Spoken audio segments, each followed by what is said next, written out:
Dalam Islam, pendidikan tidak hanya berfokus pada aspek kognitif dan intelektual, tetapi juga sangat menekankan pembentukan akhlak atau moral dan spiritualitas.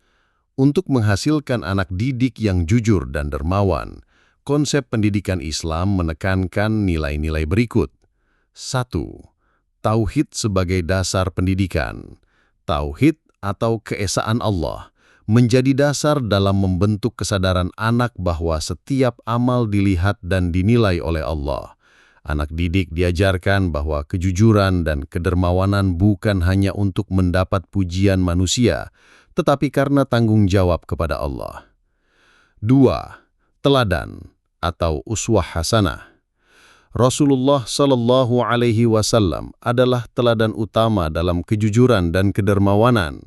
Beliau digelari Al-Amin karena kejujurannya dan dikenal sangat dermawan, bahkan ketika dalam kekurangan. Guru dan orang tua harus menjadi contoh nyata dalam bersikap jujur dan suka berbagi. 3. Penanaman nilai-nilai sejak dini. Dalam Islam, pendidikan dimulai sejak usia dini. Anak-anak dibiasakan untuk berkata jujur, tidak berbohong, dan diajarkan untuk berbagi, bahkan hal-hal kecil seperti memberi makanan. Melalui cerita-cerita Nabi, kisah sahabat, dan ajaran Al-Quran dan hadis, nilai-nilai ini ditanamkan secara konsisten. 4. Pembiasaan dan pembentukan karakter. Islam menganjurkan latihan atau riyadhah dan pembiasaan akhlak baik, seperti membiasakan berkata jujur meskipun pahit, mengajak anak berbagi dengan teman yang membutuhkan, melibatkan anak dalam kegiatan sosial atau sedekah. 5.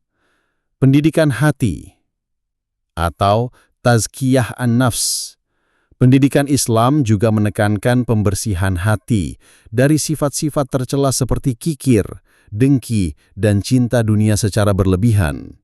Dengan hati yang bersih, seseorang lebih mudah menjadi jujur dan dermawan karena tidak terikat pada kepentingan duniawi. 6. Ganjaran spiritual dan akhirat. Al-Quran dan hadis menjanjikan pahala besar bagi orang yang jujur dan dermawan. Sesungguhnya, orang-orang yang berkata Tuhan kami adalah Allah, kemudian mereka meneguhkan pendirian mereka, maka malaikat akan turun kepada mereka.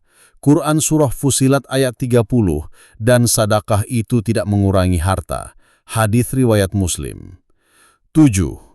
Kurikulum terpadu, ilmu dan akhlak. Pendidikan Islam idealnya mengintegrasikan antara ilmu pengetahuan dan pendidikan karakter. Mata pelajaran apapun harus disampaikan dengan nilai-nilai kejujuran dan tanggung jawab sosial. Kesimpulannya, konsep Islam dalam pendidikan bertujuan membentuk insan kamil, yaitu manusia yang utuh secara ilmu, iman, dan akhlak. Untuk menghasilkan anak didik yang jujur dan dermawan, pendidikan Islam menekankan keteladanan, pembiasaan nilai, pendidikan hati, dan integrasi ilmu dengan akhlak.